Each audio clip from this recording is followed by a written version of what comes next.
So, I know everybody probably wants to talk through contract. I actually want to talk wide receiver draft. Did you have the first pick? No, I did not. You did not have I didn't have the first pick. Me and Reek like paper, rock, scissors or something for it. I didn't have the first pick, but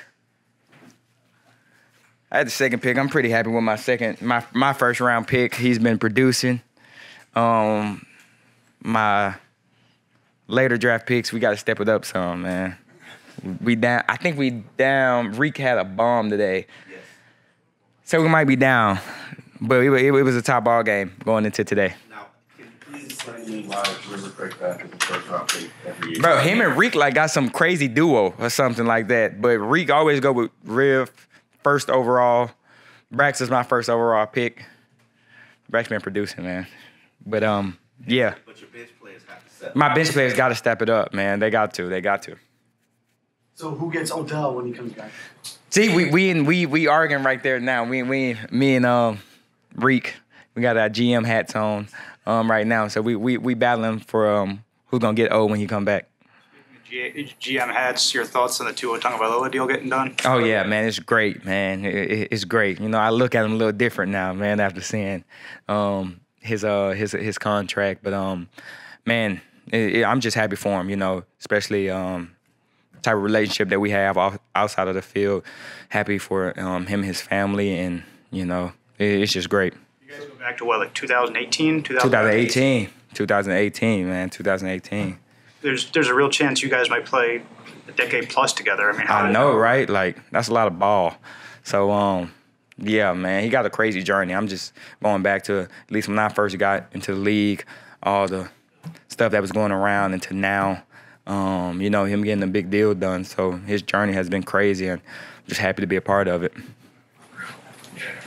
You mentioned Tyreek earlier. I was curious. I'm writing about him in 2022 when you heard he was coming here compared to now and what you've learned under him. How has maybe your opinion changed of him when you first heard he was coming here and to getting to know him over the last couple of years? Man, honestly, when I first heard that he was coming here, you know, I thought it was great. You know, it's always good to play with a lot of playmakers. Someone that I, you know, in high school, I grew up watching him and really Odell too. So it's crazy just going and playing with them now. And I used to watch their highlights before my high school games. It makes us sound old, but they're not really that old, man.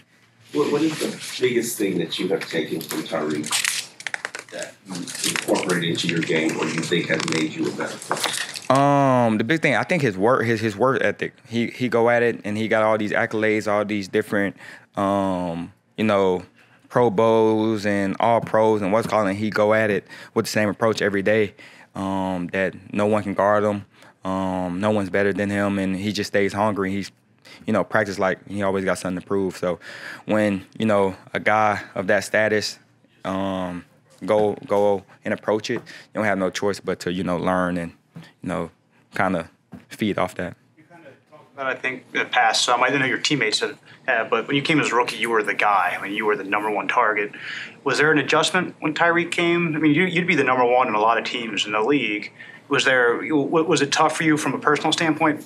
Yeah, my targets I know aren't going to be the same as if I was the clear-cut number one in the team? Nah, honestly, man. I come from Alabama, man. We got a lot of different playmakers out there, and we got to feed everyone the ball. Obviously, when you grab a guy like Tyreek Hill, you know they're going to feature him a lot. So it's all about, you know, making the most of the opportunities that you have. The same approach that I had in college got me to where I wanted to go. The same approach that I had when, you know, adding a guy like Tyreek and all these different playmakers that we got to have get the ball.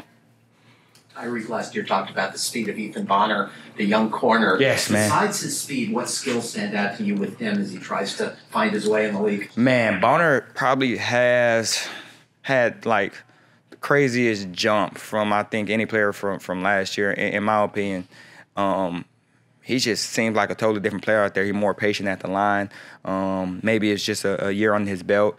More his patience. He using his long arms. He obviously know he can run, so he can stay hip to hip with anyone. And he's playing with a lot of confidence out there. So I tell EB every day, man, you getting us better. What does patience mean for a cornerback? When you say patient, what is that? Patient at the line of scrimmage. You know, they run a lot of cover one. They put their it's best on best, and just staying patient at the line, waiting till the receiver do his move, and being confident, shooting his hands, and he's playing great ball. How is he consistently posting one of the fastest mile per hour times last season? I ain't gonna lie, like he was on special teams. I be telling Mike, bro, like the special team guys, like they gonna always get like the highest miles per hour, bro. So it's different. But Bonner running though, so Bonner besides the point. But Bonner is he's one of the fastest guys on the team. Like I think people be thinking we be joking, but Bonner is probably top 3. Speaking of special teams, the new kickoff rule. Have you lobbied to be a kickoff returner for this team? I had it. Me and Mike and Recap talked about it a little bit before the first or second practice. We talked about it a little bit, but I mean, if it's something, but I mean, Braxton's a dangerous returner, so he's gonna handle business back there. Now that the contract stuff is died and you can get to the football part of it, what does this team need to do, both sides of the football, to get over the hump and be where you want to be at the end of the season? Stay consistent, man. Them later games, you just got to stay consistent, buy in to with Mike and all the guys are preaching, and just play together. I think it's going to get us over the hump. You look at our roster, I think you can stack us up against anyone in the league and be confident that we can play, but just staying consistent. Obviously, being healthy is going to always be key, but honestly, just staying consistent. The success you had in Alabama, can you impart some of that on some of these guys in the locker room? Say it one more time, I'm sorry. The success that you had in Alabama, can you impart some of that on these guys in the locker room? Man, I ain't gonna lie, our locker room's pretty solid. We got a lot of OGs that done a lot of great stuff in this league and done a lot of winning. We got Super Bowl champions on this team. So I think just adding all that into the locker room is always great, and they kind of bring that championship mindset to the team and out there at practice.